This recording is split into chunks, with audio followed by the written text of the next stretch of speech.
Praise the lord, shalom. ఈ video చూస్తున్న మిమ్మల్ని అందరినీ దేవుడు దీవించును గాక, బహుగా ఆశీర్వదించును గాక. మనమందరం కూడా ఆఖరి దినాల్లో ఉంటున్నామనే విషయాన్ని మనందరికి తెలిసిన విషయమే. మరి ఐగుప్తు మీద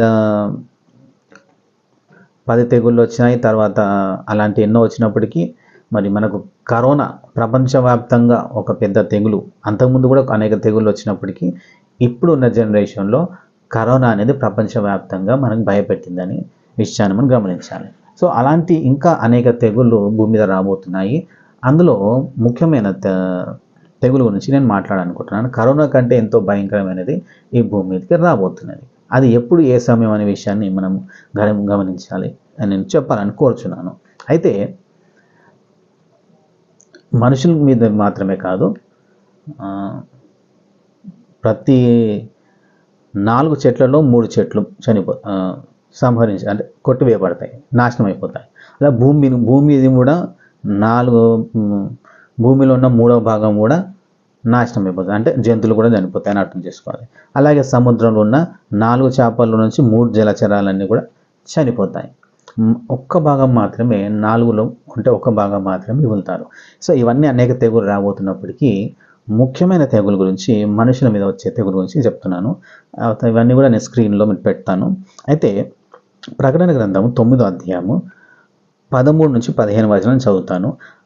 6వ దూత బూర ఊదినప్పుడు దేవుని ఎదుట ఉన్న సువర్ణ బలిపీఠం యొక్క కుముల నుండి ఒక స్వరము, యూఫ్రటీస్ అను మహానది వద్ద బంధింపబడిన 4 దూతలను వదిలిపెట్టమని బూర పట్టుకొని ఉన్న ఆ 6వ దూతతో చెప్పుట వింటిని. మనుష్యుల్లో అంటే ఈ దూత ఎప్పుడు విడిచిపెట్టబడుతుంది అంటే, ఇంకా వేరే వేరే ప్రవచనాలు ఉన్నాయి. అందులో ఏమున్నదంటే, యూఫ్రటీస్ అనే నది ఇజ్రాయెల్ దేశంలో ఇక్కడ ఉందో అది ఎండిపోయినప్పుడు, అంటే సంపూర్ణంగా ఎండిపోయినప్పుడు, ఇప్పుడు ఎండిపోవడంలాగా కనబడుతుంది కానీ పూర్తిగా ఎండిపోలేదు. సో అది ఎండిపోయినప్పుడు ఈ ప్రవచనం నెరవేరుతుంది. 15వ వచనం చూస్తాను.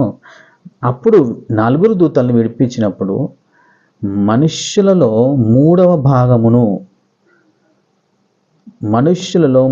భాగమును సంహరింపవలనని అదే సంవత్సరం, అదే నెల, అదే దినం, అదే గంటకు సిద్ధపరచబడి ఉన్న 4 దూతలు వదిలిపెట్టబడిరి.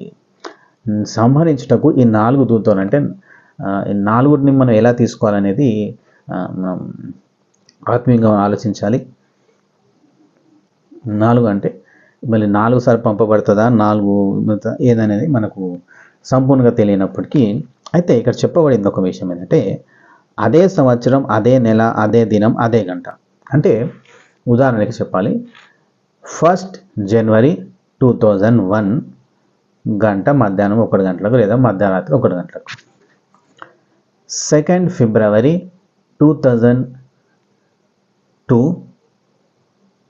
మధ్యాహ్నం 2 గంటలకు లేదా మధ్యరాత్రి 2 గంటలకు.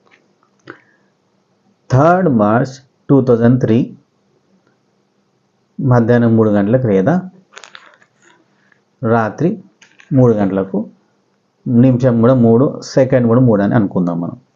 అయితే ఇవన్నీ కూడా వెళ్ళిపోయాయి అనుకుందాం. ఉదాహరణకి మన ఇంగ్లీష్ క్యాలెండర్ ప్రకారం చూస్తే ఇవన్నీ కూడా వెళ్ళిపోయాయి. అయితే మనకు చూడాల్సింది ఇంగ్లీష్ క్యాలెండర్ కాదు, మనం చూడవలసింది హిబ్రూ క్యాలెండర్. హిబ్రూ క్యాలెండర్ ప్రకారము నేను ఈరోజు చేసిన దాని ప్రకారము 21 సెప్టెంబర్ 2024 రోజు నేను రికార్డ్ చేస్తున్నాను. అయితే 21 సెప్టెంబర్ 2024 రోజు హిబ్రూ క్యాలెండర్ ప్రకారం డేట్ ఏంటంటే జూన్ 19 5784. జూన్ 19 5784 అంటే ఇంకొక 6000 సంవత్సరాలు కంప్లీట్. అంటే 6 అనేది మరి మానవుని సంపూర్ణ సంఖ్య కాబట్టి 6000 సంవత్సరాల తర్వాత ఈ భూమి కానీ అంటే ఇంకా జడ్జిమెంట్ రావాల్సి ఉంది. జడ్జిమెంట్ రాకముందు 1000 ఏళ్ళ పరిపాలన కూడా ఉంది మరి. సో దేవుడు ఏమేమి చేస్తాడో మనకు తెలియదు. సో దానికన్నా ముందు మన 216 సంవత్సరాలు 6000 సంవత్సరాలు కంప్లీట్ అవ్వడానికి మిగిలి ఉంది. అంటే ఈరోజు డేట్ ఏంటంటే 19 జూన్ 5784. మూన్ క్యాలెండర్ వాళ్ళది ఏవైతే చంద్ర సంబంధించిన వాళ్ళది ఉంటుందో దాని ప్రకారం ఈరోజు డేట్. అయితే ఇప్పుడు ఈ తెగులు ఏ డేట్ ప్రకారం వస్తుంది అనేది మనము చూడడం అంత మంచిది కాదు. ఎందుకంటే రహస్యములు దేవుని వశము. ఇంకోటి ప్రకటన మన యాక్ట్స్ చాప్టర్ 1లో మనం చదువుతాము. శిష్యులు అడిగినప్పుడు మీరు రాజ్యం ఎప్పుడు ఇస్తారా అన్నప్పుడు యేసు ప్రభువు స్పష్టంగా చెప్పాడు, ఇవన్నీ తెలుసుకోవడం మీ పని కాదు.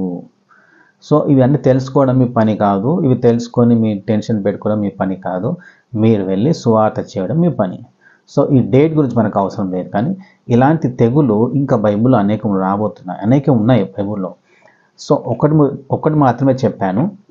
సో ఎక్కువ డేట్ గురించి కాదు, కానీ ఈరోజే నీ సమయం కానీ నా సమయం ఆఖరి కావచ్చు. కాబట్టి సమయం తెలుసుకోవడం మన పని కాదు, కానీ సమయం అయిపోకముందే ఏ రోజు నీ సమయం వస్తుందో తెలియదు కనుక ఈడే రక్షణ దినం. ఈరోజు మారు మనసును పొందకపోతే ఈరోజే మారు మనసు పొందు.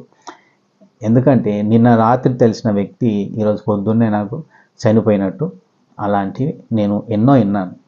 నిన్న రాత్రి కనబడిన వ్యక్తి ఉదయాన్నే లేడు.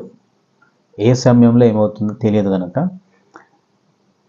ఆ డేట్ నీకు అవసరం లేదు, కానీ నీ డేట్ ఎప్పుడు మనకు తెలియదు కనుక ఈ రోజే నువ్వు మారు మనసు పొందమని నేను కోరుతున్నాను. సహోదరుడా, సహోదరి, ఒకవేళ నువ్వు ఇంకా మారు మనసు పొందకపోతే ఈరోజు పొందమని నేను మీకు రిక్వెస్ట్ చేస్తున్నాను. దేవుడు మిమ్మల్ని దీవించును గాక, ఆశీర్వదించును గాక. ఆమేన్.